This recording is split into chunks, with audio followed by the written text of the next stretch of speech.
Previous video में हमने company rule के अंडर कुछ एक्ट्स किए थे। अब हम रेस्ट ऑफ द पार्ट करेंगे कंपनी रूल का। नेक्स्ट तो जो नेक्स्ट एक्ट है वो है चार्टर एक्ट ऑफ 1793। इसमें जो कॉर्नवालिस अपॉइंट हुए थे गवर्नर जनरल ऑफ बंगाल, उन्होंने ये बोला था कि उनको जो काउंसिल है उससे ओवरराइडिंग पावर चाहिए इन स्पेशल केसेस। तो इस एक्ट के अकॉर्डिंग एक्सटेंशन उनकी ओवरराइडिंग पावर थी जो कॉर्नवालिस की या फिर गवर्नर जनरल ऑफ बंगाल की, उसकी पावर्स को और एक्सटेंड किया गया ओवर काउंसिल। जो ये पावर कॉर्नवालिस को दी गई थी चार्टर एक्ट ऑफ 1793 के according, future governor general of Bengal को भी एक्सटेंड की गई ये power. It gave governor general more power to have control of governor general को प्रेसिडेंसी ऑफ बॉम्बे और मद्रास के ऊपर भी कंट्रोल दिया गया। फिर उन्होंने कंपनी का जो इस चार्टर के अकॉर्डिंग जो कंपनी की मोनोपोली थी इंडिया में ट्रेड की, वो एक्सटेंड की गई 20 इयर्स के लिए। फिर इन्होंने बोला कि जो कॉर्नवालिस ने बोला था कि उसको कमांडर इन चीफ बनाया जाए, तो उन्होंने इस एक्ट ने ये रिक्वायर किया कि उसको गवर्नर जनरल काउंसिल का मेंबर तब तक नहीं बनाया जाएगा जब तक वो अपॉइंट नहीं हो जाता। फिर इन्होंने बोला जो रोल अपॉइंट किया गया था क्राउन के by crown according to the Pitt's India act के अकॉर्डिंगली, तो इन्होंने कहा बोर्ड ऑफ कंट्रोल का जो उनको पे किया जाएगा इंडियन रेवेन्यू के through. Next is charter act of 1813। अब इसमें क्या चेंजेस आए? अब ये जो चेंजेस सारे कर रहे थे ना, इनका मेन पर्पस था जो हमने पहले पढ़ा था कि जो ईस्ट इंडिया कंपनी थी ना, वो अपनी पावर को इतना एक्सप्लॉइट कर रही थी जिसकी वजह से क्राउन को इंटरफेयर करना पड़ा। इंडियन एडमिनिस्ट्रेशन जो इंडिया में चल रही थी उसको लेके, तो उन्होंने क्या किया, क्राउन ने इस एक्ट के थ्रू जो ईस्ट इंडिया कंपनी की मोनोपोली थी इन रिगार्ड टू ट्रेड, उसको अबॉलिश किया। फिर उसके बाद जो ट्रेड था इंडिया में वो ओपन किया फॉर ऑल ब्रिटिशर्स। पहले तो वो सिर्फ जो ईस्ट इंडिया कंपनी के मेंबर्स थे सिर्फ वो ट्रेड कर सकते थे इंडिया में, वो रिस्ट्रिक्टेड पावर थी। लेकिन बाद में क्राउन ने क्या, जब इनको लगा कि ये एक्सप्लॉइट कर रहे हैं, तो ब्रिटिश क्राउन ने ये जो ट्रेडिंग थी ये सारे ब्रिटिश मर्चेंट के लिए खोल दी कि यहाँ पे आके कोई भी ट्रेड कर सकता है। लेकिन इन्होंने ईस्ट इंडिया कंपनी की जो मोनोपोली है चाय के ऊपर और ट्रेड विद चाइना कोई रिस्ट्रिक्ट नहीं की या खत्म नहीं की, ये कंटिन्यू रही कि वो east India company in regard to tea, और अगर कोई उन्होंने ट्रेड चाइना के साथ करना था तो वो कर सकते थे, उस पर कोई रिस्ट्रिक्शंस नहीं थी। फिर उन्होंने क्या किया, ब्रिटिश क्राउन ने इन्होंने ईस्ट इंडिया कंपनी को एज अ ट्रस्टी कंसिडर किया। फिर उसके बाद इन्होंने क्रिश्चियन मिशनरीज थे उनको अलाउ किया कि वो इंडिया में आए और अपने रिलीजियस एजुकेशन यहाँ इंडियन लोगों को भी दें। इनका मेन पर्पस था कि वो अपना दबदबा बनाना चाहते थे, वो लोगों के ऊपर हमारा इंडियन कल्चर ख़त्म करना चाहते थे, वो अपना सारा इम्पैक्ट छोड़ना चाहते थे इंडिया के ऊपर। फिर उन्होंने वेस्टर्न एजुकेशन, फिर उन्होंने अलाउ किया कि वो ब्रिटिशर्स यहाँ पे आके वेस्टर्न एजुकेशन को इम्पार्ट कर सके। किन के ऊपर? Among habitats of British territory, जो ब्रिटिश टेरिटरी के जो टेरिटरी ऑफ इंडिया ब्रिटिशर्स के अंडर थी, उन सारे लोगों के ऊपर इन्होंने अलाउ किया कि ब्रिटिशर्स यहाँ पे आके उन लोगों को वेस्टर्न एजुकेशन दे सकें। फिर इन्होंने किया कि जो लोकल गवर्नमेंट थी, अब ये लोकल गवर्नमेंट कौन सी थी, ये जो राजा महाराजाओं की सियासतें होती थी, ये प्रोविंसेस होते थे इनको। ये प्रोविंस क्या होता है, अब प्रोविंसेस होते हैं स्मॉल रीजन्स जो उस टाइम राजा वगैरह के अंडर होते थे।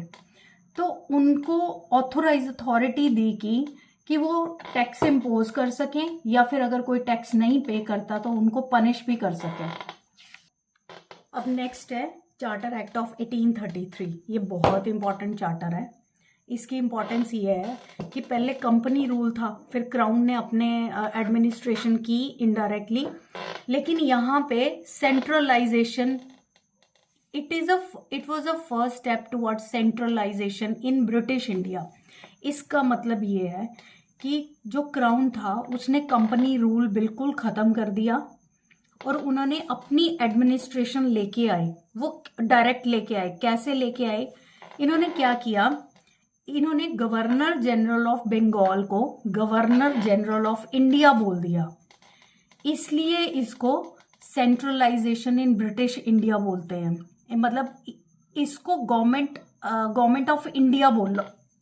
जब गवर्नर जनरल ऑफ बंगाल को गवर्नर जनरल ऑफ इंडिया बनाया गया तो इसको टैग दिया गया गवर्नमेंट ऑफ इंडिया का।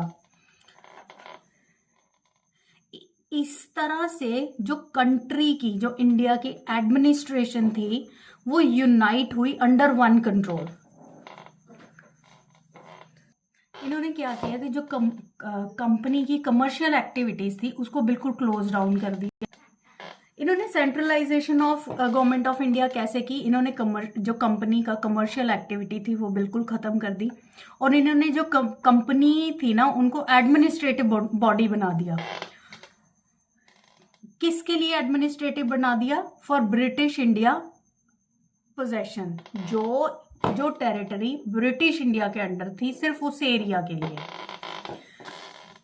फिर इन्होंने क्या किया, गवर्नमेंट जनरल ऑफ इंडिया को लेजिस्लेटिव पावर, ये फर्स्ट टाइम हुआ था कि इन्होंने legislative power the over entire British India के ऊपर। अब ब्रिटिश इंडिया हम उसी को बोलेंगे जो टेरिटरी ऑफ इंडिया ब्रिटिश अंडर्स के अंडर देयर रूल थी। फिर इन्होंने गवर्नर जनरल इन काउंसिल एक बॉडी कॉन्स्टिट्यूट की जो क्या करती थी, अमेंड करती थी या ऑल्टर कर देती थी कोई भी लॉ जो pertaining to people and places in British, जो ब्रिटिश इंडियन टेरिटरी के अंडर पीपल और प्लेसेस है, in regarding to that law कोई भी अमेंडमेंट या फिर ऑल्टरेशन जो करनी होती थी वो गवर्नर जनरल काउंसिल कर लेते थे।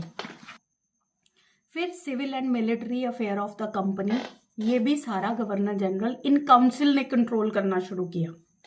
फिर एक्ट ऑफ 1833 ने ये भी मैंडेट किया कि कोई भी जो लॉ ये बनाएंगे उनको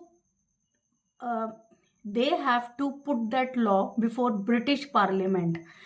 जब वो पार्लियामेंट इस चीज को अप्रूव कर देती थी तो उसको एक्ट बोला जाने लगा।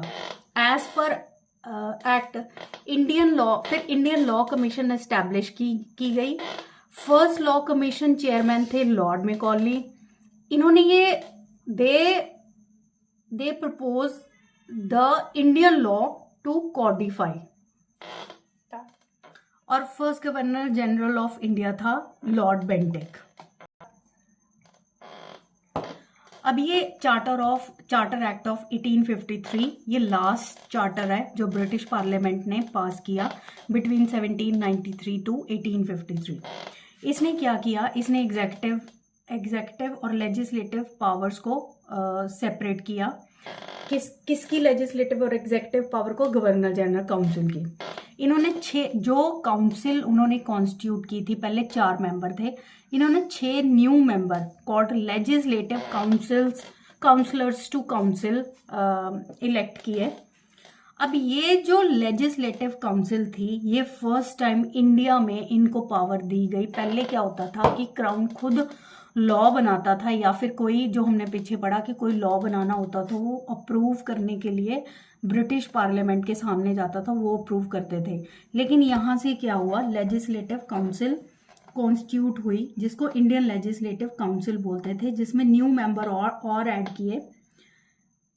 इसको this legislative wing of the council function as इसको ये मिनी पार्लियामेंट की तरह फंक्शन करती थी, और ये सेम प्रोसीजर फॉलो करती थी जो ब्रिटिश पार्लियामेंट, जो क्राउन यूज करता था।